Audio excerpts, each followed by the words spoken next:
Back working on the Cadillac here. Got a few little updates.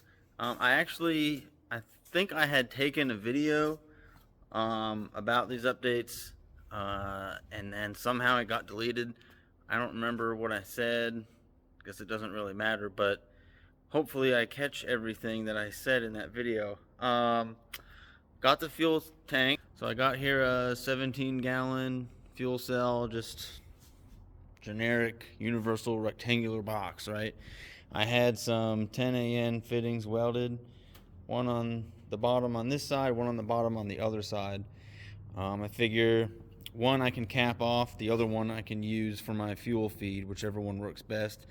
I didn't want to use this feed because having to pull the fuel up just puts a little more stress on the fuel pump, and I'd rather just be gravity feeding the fuel pump.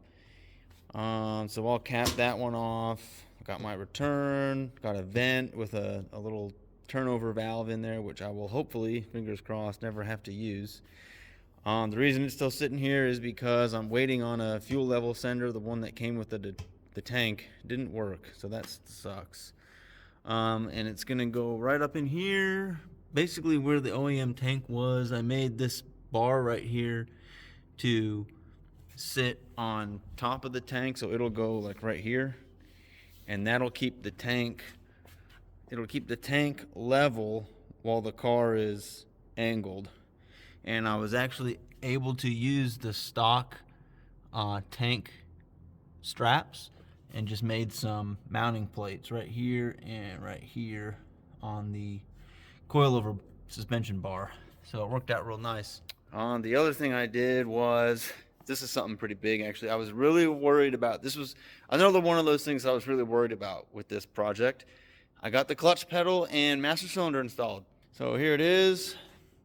This is a master cylinder from like a 1980 Jeep CJ7. I don't even know why, but I had a brand new one in one of my parts bins, so I wound up using it. It's got the correct size bore that I'll need, and it's even got the same, basically the same dimensions as a Willwood master cylinder. So if I wanted to change or needed to change in the future, I just pop this one off, put a Willwood on, it bolts right on. I'm designed this spacer, and my buddy Ian with Astrofab, he printed it up in some really nice glass fiber. It's really strong. Shouldn't have to worry too much about heat. There will be an exhaust pipe somewhere in this approximate area. I don't think it's going to get anywhere near this, so don't have to worry about that. And for the pedal itself, I actually have a spare 240SX S13, and let me get a flashlight real quick. So I went out back. Luckily it still had its pedals in it, so took the clutch pedal out, made it work in here.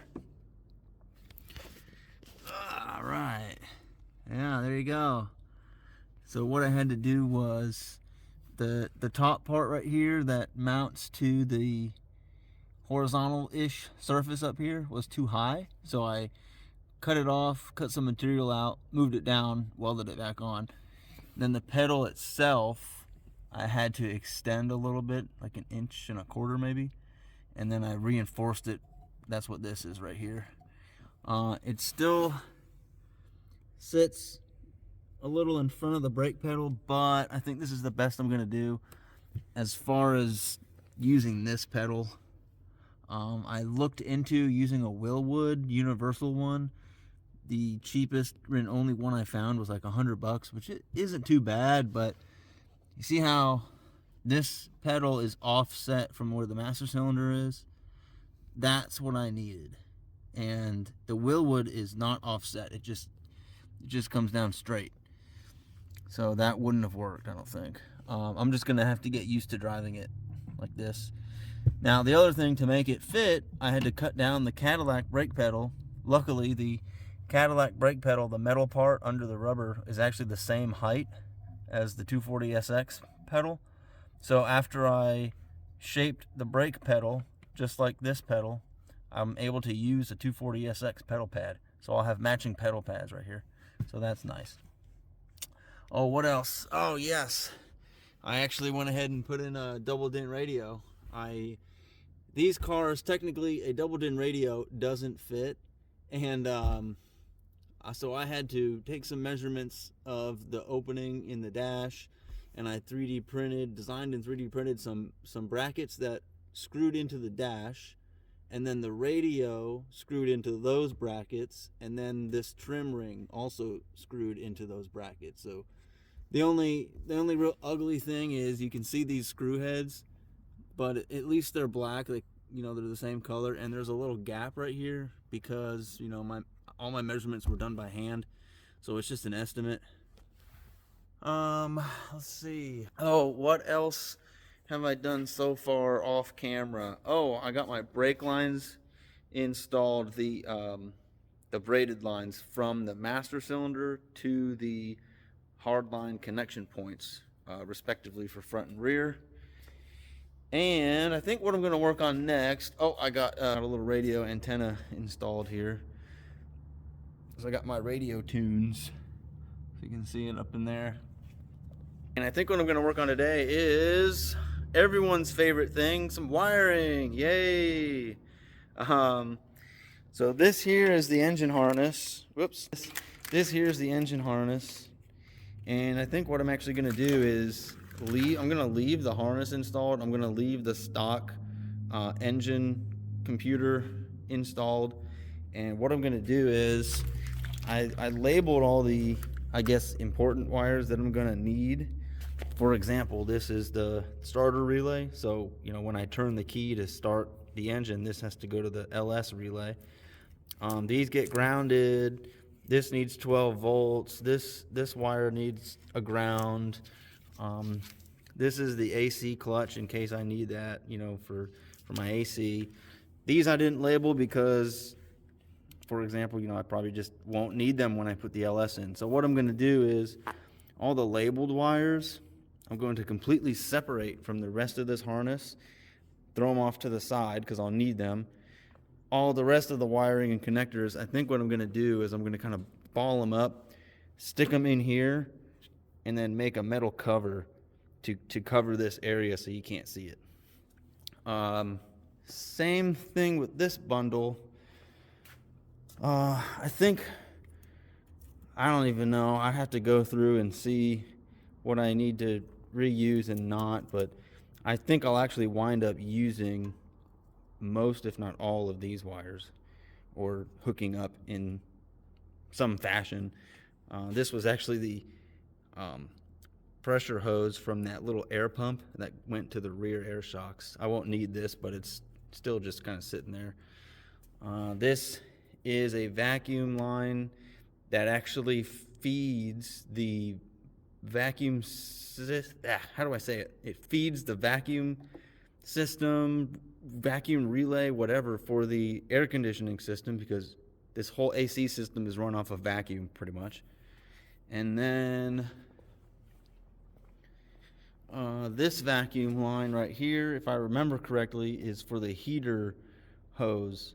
You know, you hit heat on the air conditioner control, and then it activates this, and then it opens the valve to allow the hot coolant to flow and all that. So I'm gonna have to go get that heat valve from the back anyways eventually. This was some AC small line, so if some AC, I think the smaller line is the high pressure line that plugs in here, so I'll need this one, but this is on a much smaller harness. And then same thing with this harness. These are all those wires that I extended, or not extended, but I labeled, so that way I can go back and extend them once the front end is on and connect them back for like headlights, turn signals, things like that. So I'm gonna go through, I'm gonna, you know, sort out the harness, clean it all up, figure out what I need, figure out what I don't need, and just generally clean it up and kind of get it ready for the LS. What I've been doing, I've been concentrating on the body slash frame and getting as much done on that as I possibly can before I start messing with the engine, because the engine is going to be an undertaking of its own. And I got all these parts I got to get rid of. I got to move out of the way. My buddy gave me 2 sets of exhaust for his old car that he doesn't have anymore. I still really want an NV 4500, so I'm not going to touch this just yet in case I am able to get an NV 4500. But anyways, that's going to be an endeavor on its own. So when this is ready to accept an engine, which I guess technically it is, but you know what I mean. When it's closer to being done and ready, then I'll focus on this guy. All right. So I might not video the wiring because my phone has not much battery, but we'll see what happens. And I guess you'll find out here in a second. All right, cool. All right, I got this side mostly done, driver's side. Took a couple hours. So what do I have left? This chunk of wire is all the stuff that's going to the front of the car once I get it put on, so it's going to end up somewhere over there. Oh, there goes some pieces. This wire right here is going to this connector. I forget what this connector is for. I don't want to just cut it off right now in case I need it, so I posted on the Cadillac forums. Hopefully someone helps me figure out what that's for, and then I'll do what I need to with it. And then there was a ton of power cables that connect straight to battery, plus 12 volt, for powering everything in the car. So what I did was I put them all in this one 0 gauge ring terminal, put it on this little, I guess you can kind of call it a distribution block, and then I'm going to run one wire from wherever the battery goes to right here, at least for these wires, and I'll probably have to run another wire from the battery, it might go over there, to all the 12 volts in this harness also. So I'll have probably another one of these on that side somewhere, but this basically powers the whole interior of the car. And I think we can move on to the next side, and yeah, here we go.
here doing some more work, and so after that wiring, got it all cleaned up.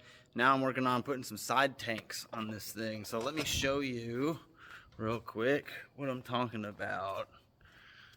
Where's my little reference? So you can see here, obviously it's just a picture of a printed paper, but there's like some big tanks under here. They're, for the movie, you know, they're probably fake. There's another tank here. You can see it here also. Tanks, some air tanks or something, whatever. And in here you can see some tanks. So, you know, I had to throw some tanks under this thing, right? Just because, you know, it's awesome, right? So here's what I came up with. I got some 100-pound propane tanks, old, used, empty, whatever, and put it up in place there. Put these brackets on the frame and welded some tube to them. So this one's pretty much done. I just gotta shove it back in there, bolt it up, make sure it fits. See about doing some steps, maybe. I guess I could just do that later, but for now, this will be my step up into the car because it's so high. So I'll probably do the time lapse on the other side because I still got to do the other side. I got that tank sitting right over there. You can see that. Yeah, I think it's gonna look pretty good after I do a test fit. Well, maybe I won't even test fit it because it was welded in place, but I got to paint them. That's what I'm getting at. So maybe I'll just go ahead and paint it now and then work on the other side. Yeah, I'll probably do that. All right, so there you go. Got some propane tanks on the side. Maybe not as big as the ones on the movie car, but again, this build is not as big as the movie car, and I think these will actually look great as far as proportion size goes. So yeah, there you go.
All right, well, I thought I was recording the time lapse of me putting on the driver's side tank because the paint was dry enough, but I guess I didn't hit record. I don't know. So here it is installed. It looks pretty good. It actually looks kind of small compared to the car, which I guess it is small compared to the car, but I had some 55-gallon drums, but they were going to be way too big around, I think. But it does its job. I open the door, I step right here, pull myself in. Oh, yeah. All right, let's go driving. And then, you know, just step on it right here, hop out, boom, done. Yeah. Could probably give it another coat of paint just to be sure it holds up well, and then put some grip tape on it to help. Maybe. You know, there's really not that much left to do on the frame and body to get it ready. The fuel tank, I'm waiting on a new fuel level sender to match the ohm rating of the car. Oh, I gotta figure out that wiring actually. Now that I think of it. Yeah, so I guess I can do that. I did actually get this AC dryer on. Oh, and I did make this cover panel. All the stock engine wiring is coiled up and tucked behind it, so it looks real nice and neat. These are things that I'm gonna need. That's why they're just hanging out right now. This might be temporary. Well, this is probably gonna be good right here. This section, this might be temporary. This is the stock line, and I had to bend it like, you know, like this to get it to not stick out super far. I don't know if I'm okay with it. I might be. We'll see what happens when I get the engine installed, where the AC compressor lines up. I may be able to just take this, put it there, and crimp a fitting on it, and then there's my AC line. So we'll see. But yeah, I think at this point I'm probably done for the night. And like I said, I'm waiting on the fuel tank sending unit. Once that's in, it's easy. It'll take 20 minutes to put in. I mean, put the tank back together and then back in the car. It's real simple. And yeah, I think after tonight, I'm gonna go ahead and start working on the motor. I'm gonna start breaking it down. I'm gonna start making a list of parts. I'm gonna start cleaning things up, you know, all that noise. So take the wiring off, redo the wire harness, get it ready for standalone. One thing I am gonna do with that, and I'll probably explain this in the next video anyways, but so the engine harness, here, let's see. The engine harness, pretend it's not wrapped around that hose. The engine, you know, normally it goes about right here, right? And you got all the wires just going through here, and they kind of come out of the main channel as they're needed in their locations, kind of thing, you know what I mean? I think what I'm gonna try and do is be really OCD with this harness, and, oh, I gotta figure this out. I think it's mostly transmission wires, hopefully. Yeah, so previous owner just whacked it off. But anyways, what I'm gonna try and do is be real OCD and untangle all the wires all the way back to the ECU connectors and do like individual runs to every sensor, except maybe like the injectors. I'll keep them together and then have that as a run to the ECU, and then these injectors, I'll have that as a run to the ECU, stuff like that. And that way I don't anticipate needing to work on the harness in the future, like if there's any problems, but knock on wood, right? Where's some wood? If there are any issues, it'll be a lot easier to diagnose if everything is like run all nice and neatly. And the reason I want to take the time to do that is on the E46 that I had recently. If you didn't know, I had an E46 recently. I was doing an intake manifold swap, and I noticed that that's pretty much how BMW did it. The ECU harness was like a really short run to a junction block under the intake manifold, and then from there it split everything out to all the sensors. It was really nice, honestly. It was really awesome, and I like that. And I wish more manufacturers would do that. I think it would be way beneficial for everyone who would ever work on a car, including their own technicians, you know, at the dealerships. But anyways, that's a rant for another day, I guess. So let me finish up this video. Like I said, I think we're gonna go ahead and get started on the motor after this. And I'm excited. This is really awesome. This is really cool. I'm super happy with it. Man, I don't know. This thing is just insane. I sent a picture to one of my buddies, and all he said was, "That looks stupid." Well, you know what? It is stupid, but it's also going to be fun. It's going to be amazing. Oh, man. I can't wait. All right, my friends. Until next time, keep watching.